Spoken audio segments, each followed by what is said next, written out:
उसका कोई फायदा जनता को नहीं होता है। तो ये आपके प्रत्याशी है हमारे माननीय सांसद जी, अब दोबारा वही हमारे बीच में प्रत्याशी है। हमारी तरफ तो वो गए ही नहीं, सबको नाराजगी है कि आज तक हमने देखा ही नहीं उन्हें, शायद आपके क्षेत्र में। लेकिन महसूस आज ये हुआ घूम के कि यहाँ भी उनका आना या काम कराने का कोई खास प्रभाव दिखाई नहीं दे रहा है। तो एक जनप्रतिनिधि का जो कर्तव्य है सबसे पहला वो यही है कि वो अपने लोगों के बीच में जाए, उनके सुख दुख में शामिल हो, उनकी परेशानियों से अवगत हो और फिर उसका निस्तारण कराए। लेकिन इसके लिए उनकी इच्छा होनी जरूरी है। और ये जो लोग भाजपा से आते हैं प्रत्याशी बनकर, ये सिर्फ प्रधानमंत्री के नाम पर वोट लेते हैं, वो नहीं चलता तो हिंदू मुस्लिम करते हैं या कोई भेदभाव करते हैं।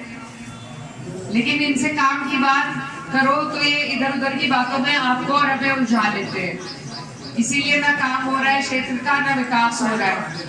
जितनी योजना डबल इंजन से हमें मिल सकती थी सांसद जी के माध्यम से, तो हमारा क्षेत्र का बहुत विकास होता, कल्याण हो सकता था, लेकिन वो नहीं हुआ क्योंकि इन्हें पता है कि फिर से आएंगे मोदी जी के नाम पे, फिर से वोट लेके चले जाएंगे।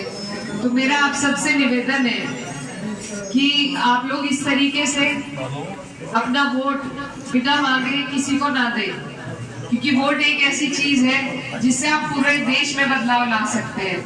और जिसे आपके वोट की कदर ना हो, जिसे आप बिना मांगे 90% वोट दे रहे हैं, उसे फिर आपकी बाद में भी, जब उसे पहले ही कदर नहीं तो बाद में तो बिल्कुल भी नहीं होगी। और हमारी जो सीट है, यहाँ पर हर सीट पर आकर प्रधानमंत्री काम नहीं करेंगे, न मुख्यमंत्री काम कर सकते, यहाँ तो यहीं के लोग काम करेंगे। तो आप लोगों को ऐसे लोगों को चुनना होगा जो आपकी हमारी सुनवाई करे, हमारे मुद्दों की अगुवाई करे, सरकार में करे, पार्लियामेंट में करे। लेकिन ये सरकार आपकी हमारी सुनवाई करना ही नहीं चाहती है। 700 हमारे किसान भाई शहीद हुए, 1 साल तक आंदोलन चला, लेकिन प्रधानमंत्री जी ने कोई शब्द उनके लिए संवेदना के नहीं कहे। आज भी एमएसपी का दावा आज तक अधूरा है, पुराना जो भुगतान है वो बकाया है अभी भी, और जो 14 दिन की पेमेंट का वादा किया था वो तो पूरा हो ही नहीं रहा है। उस पे इन्होंने कहा था ब्याज भी देंगे, वो भी नहीं मिल रहा। कोई अगर भर्ती निकलती है, हमारे जो युवा भाई खड़े हैं वो पेपर देने के लिए तैयारी करते हैं, उससे पहले वो पेपर लीक हो जाता है। और इसी की एवज में इन्होंने कई 100 करोड़ रुपए इकट्ठा भी कर लिए। तो इनके ऐसा नहीं है इनके पास पैसे की कमी नहीं है, नियत की कमी है, करना नहीं चाहते।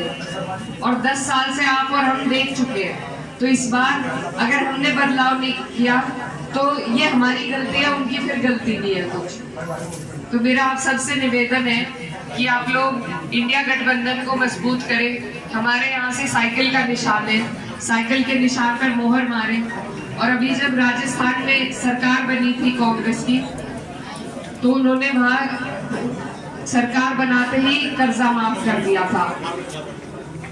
तो जो लोग लाभकारी योजना जनता को देना चाहते हो, जनता के हाथ मजबूत करना चाहते हो, आप लोग ऐसे लोगों को चुने, ऐसी पार्टियों को मौका दें। और ये तो हर 5 साल में चुनाव आता है, बदलाव करना जरूरी है, क्योंकि रुका हुआ तो पानी भी सड़ जाता है जब तक उसे बदले ना, उसे भी बदलने की जरूरत है।